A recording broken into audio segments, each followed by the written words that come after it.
मैं आचार्य वेंकटेश आपका स्वागत करता हूँ।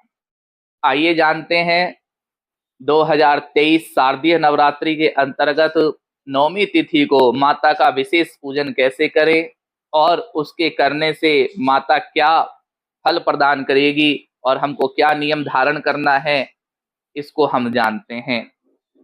प्रातःकाल जल्दी उठकर स्नान आदि से निर्वृत्त होकर माता सिद्धिदात्री का पूजन करना चाहिए। इस दिन कलश विसर्जन भी किया जाता है और हवन भी किया जाता है। माता अति प्रसन्न होती है, आपको आशीर्वाद प्रदान करती है, आपकी मनोकामनाएं पूर्ण करती है, आपके यहाँ धन धान्य की वृद्धि करती है। माता सिद्धिदात्री, माता सिद्धिदात्री को, माता दुर्गा को गंगा जल से स्नान कराएं, फिर उनका विधिवत षोडशोपचार पंचोपचार पूजन करें। माता अति प्रसन्न होगी।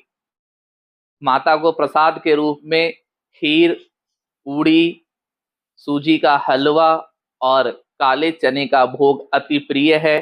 लाल चुनरी में कुछ मेवा और सिक्के और पतासे रखकर भी माता को अर्पण किए जाते हैं। माता अति प्रसन्न होती है। जो लोग 9 दिन का नवरात्रि का व्रत करते हैं उनको दसवीं को ही विशेष कर व्रत का पारायण करना चाहिए, ये ध्यान रखें। कन्या पूजन विधि, यदि आप नवमी तिथि को कन्या पूजन कर रहे हैं तो ये विशेष ध्यान रखें, 2 से 9 साल की आयु वाली कन्या को ही भोजन कराएं और उनका पूजन करें। साथ में एक बालक को भी भोजन कराना चाहिए।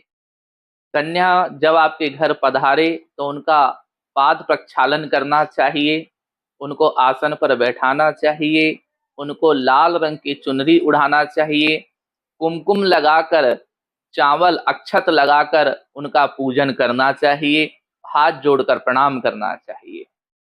कन्याओं को भोजन कराकर उनको वस्त्र देना चाहिए लाल रंग के, और उनको लाल रंग की रिबन देना चाहिए, फल देना चाहिए, दक्षिणा देना चाहिए। यथा सामर्थ्य अनुसार अध्ययन के लिए वस्तु भी दे सकते हैं, सरस्वती का भी दान कर सकते हैं, पुस्तकें दे सकते हैं।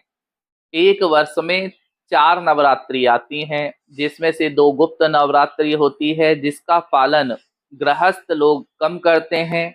2 प्रकट नवरात्रि आती है, उसमें से एक ये शारदीय नवरात्रि आती है जिसका बड़ा विशेष महत्व है। शारदीय नवरात्रि को चैत्र नवरात्रि भी कहते हैं।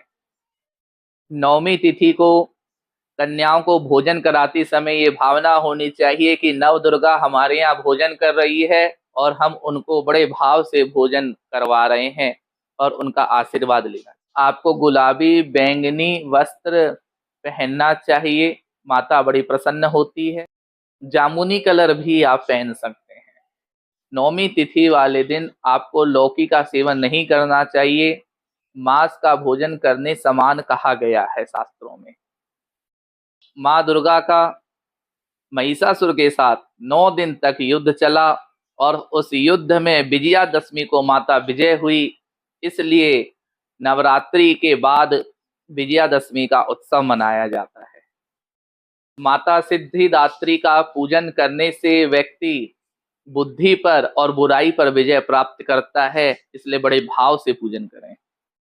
जिन कन्याओं के विवाह में विलंब हो रहा है वो केसर, चंदन और गाय का शुद्ध घी मिलाकर पान के पत्ते पर स्वास्तिक बनाएं और उस पर सुपारी रखें, फिर मूली कलावा से उसको बांधकर माता को अर्पण करें। माता को आप 8 गुलाब के फूल चढ़ाएंगे तो आपके यहाँ धन की वर्षा होगी। माता को 9 कौड़ी पीले रंग की भी आप अर्पित करें प्रसन्न करने के लिए। विशेष पाठ के रूप में दुर्गा कवच का पाठ भी आप कर सकते हैं। इस प्रकार से पूजा करने से माता अति प्रसन्न होती है और आपके घर में धन धान्य की वृद्धि करती है, संतति वृद्धि करती है। माता कुमाता न भवती ही, शास्त्र कहता है माता सब भक्तों को आशीर्वाद प्रदान करती है, उनके सारे मनोरथ पूर्ण करती है। हम भी आपके लिए माता रानी के चरणों में ये विनती करते हैं कि आपका कल्याण हो, आपकी सारी मनोकामनाएं पूर्ण हो। माता सिद्धिदात्री आपको सब प्रकार की सिद्धि प्रदान करे, ऐसा माता रानी के चरणों में प्रार्थना है। आपका मंगल हो। जय माता दी, जय श्री राधे। आपका दिन शुभ हो।